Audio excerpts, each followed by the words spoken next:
Hello, अस्सलाम वालेकुम, this is Mohammad अबीर, उम्मीद है आप लोग सब खैरियत से होंगे। रिसेंटली आप लोग को याद होगा कि हमारे पास जो फिस्कल ईयर 2025 का जो बजट है, वो रिसेंटली अनाउंस हुआ और उसकी अनाउंसमेंट जो है वो बहुत ज़्यादा भी अच्छी हमारे पास नहीं हुई बिकॉज़ ऑफ द फैक्ट कि बहुत सारी इंडस्ट्री एक्सपेक्ट कर रही थी कि कुछ ऐसे डिसीज़न्स लिए जाएँगे जो हमारी आगे आने वाली इकोनॉमिक सिचुएशन को बेहतर करेंगे। बट कंसीडरिंग सबसे टॉप ऑफ द वीडियो आप देख सकते हैं स्क्रीन पे, the consequences of poor policies on Pakistan textile export. इस वीडियो के अंदर हम टेक्सटाइल से रिलेटेड बात करेंगे। पहले जो न्यूज़ है उसका इम्पैक्ट देखेंगे, जानेंगे, समझने की कोशिश करेंगे। कोशिश करूँगा मैं आपको बहुत सिंपल वर्ड में समझा सकूँ और फिर उसका impact technically on the sector and specifically जो हमारे पास बड़ी-बड़ी टेक्सटाइल हमारी एक्सपोर्ट कंपनीज़ हैं जो पाकिस्तान स्टॉक एक्सचेंज में लिस्टेड हैं, उन पे बेसिकली हम नज़र डालेंगे। तो at the front of your screen आप देख सकते हैं कि finance bill imposes additional financial burden on textile units units APTMA. All Pakistan textile mill association जो है, उसने ये चीज़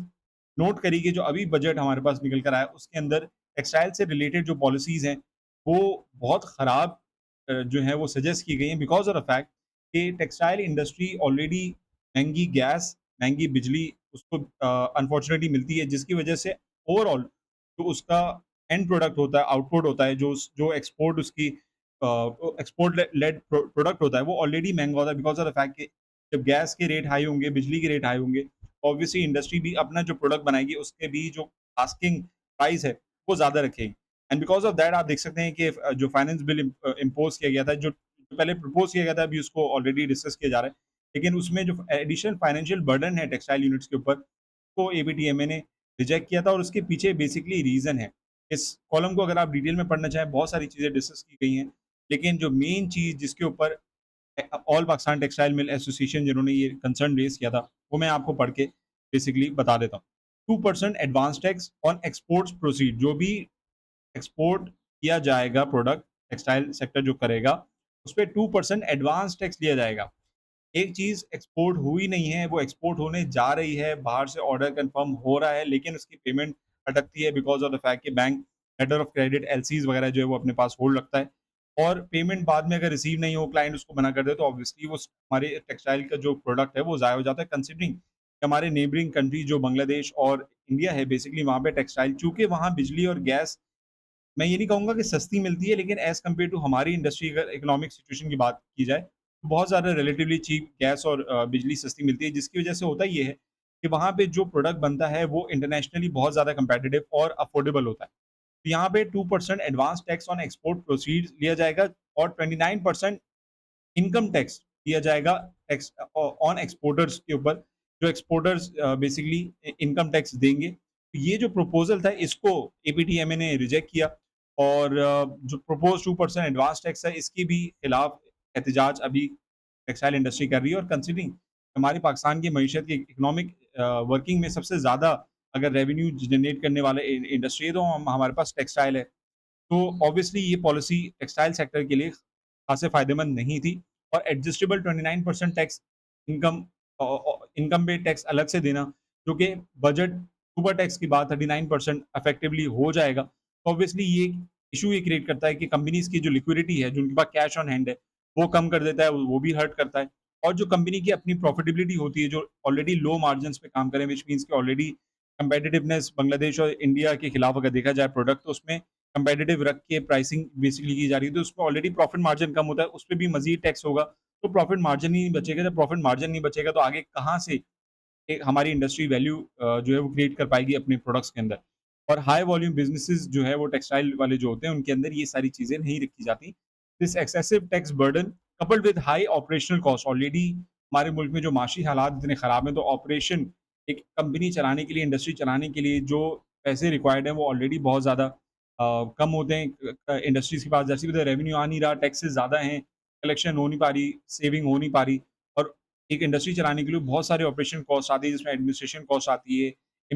हमारे पास ट्रांसपोर्ट कॉस्ट आती है एंड एटसेट्रा। तो वो बहुत सारे जो पाकिस्तान की कम्पेटिटिवनेस है एक्सपोर्ट एक्सपोर्ट की, वो बेसिकली खत्म कर देगी, जिसकी वजह से हमारे मुल्क से जो इन्वेस्टर्स हैं, वो भी फिर भाग जाएँगे क्योंकि ऑब्वियसली कोई भी फेवरेबल टैक्स पॉलिसीज़ हमारे मुल्क में नहीं दी जा रही और ये कंसिडरिंग इसलिए होता है कि हमारे मुल्क के इकोनॉमिक हालात सही नहीं रहते। तो recently value added textile exporters reject 29% standard taxation, उन्होंने कंप्लीटली जो है वो उसको रिजेक्ट कर दिया है बिकॉज़ ऑफ द फैक्ट कि वी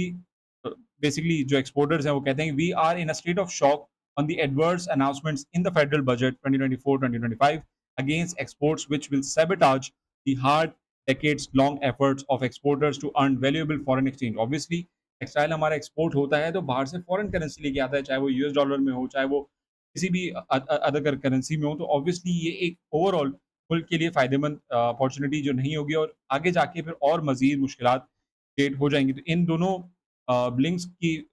जो कॉलम्स की जो लिंक्स हैं वो डिस्क्रिप्शन में होगी, जाके इनको अगर आप पढ़ना चाहें डिटेल में तो आप पढ़ सकते हैं। इसके इम्पैक्ट की बात करें, बेसिकली अभी जो हमारे पास इम्पैक्ट नज़र आ रहा है स्टॉक मार्केट के ऊपर अगर हम देखें, तो हमारे पास टेक्सटाइल कंपोज़िट जो बेसिकली एक्सपोर्ट करता है क्योंकि टेक्सटाइल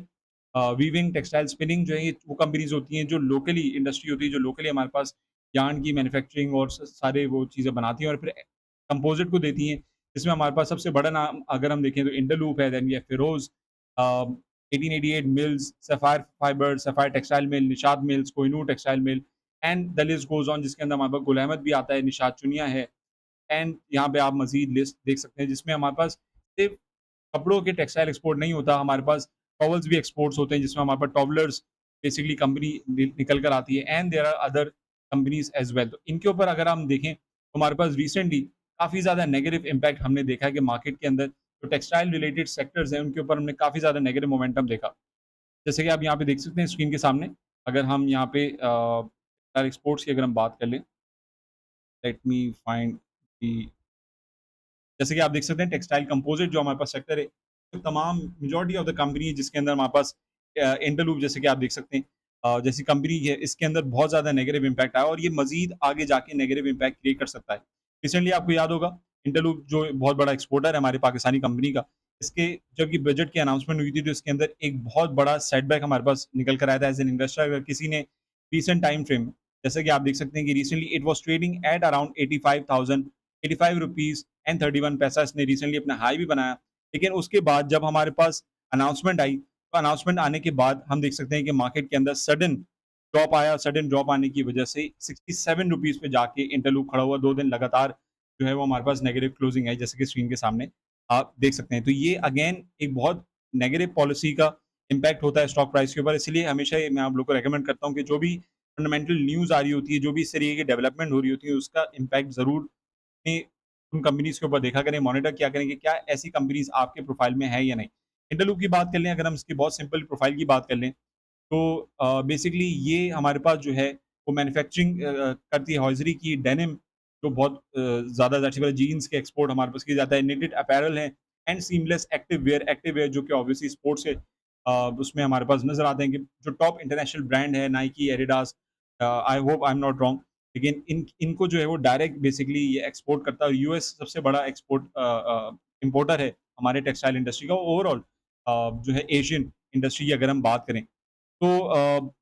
अगेन ये कोई अच्छी इंडिकेशन नहीं है बिकॉज़ ऑफ द फैक्ट कि आप देखें कि इस वजह से फिर हमारे जो टेक्सटाइल सेक्टर है और टेक्सटाइल के जो स्टॉक्स हैं, उनके अंदर फिर इस तरीके का मोमेंटम डेवलप होता है जिस तरीके से आप करंट मोमेंटम देख सकते हैं। ऑल्दो इंटरलूप ने अभी रिसेंटली रिकवरी ज़रूर दिखाई, लेकिन इन सब न्यूज़ का जो इम्पैक्ट होता है वो उसके स्टॉक प्राइस पे ज़रूर होता है। इसलिए एज़ एन इन्वेस्टर कंपनीज़ की जो भी इनकमिंग न्यूज़ आ रही होती है, पॉलिटिकल, इकोनॉमिक जो भी न्यूज़ आ रही होती है, उसका इम्पैक्ट उस इंडस्ट्री पे देखना लाज़मी होता है। If this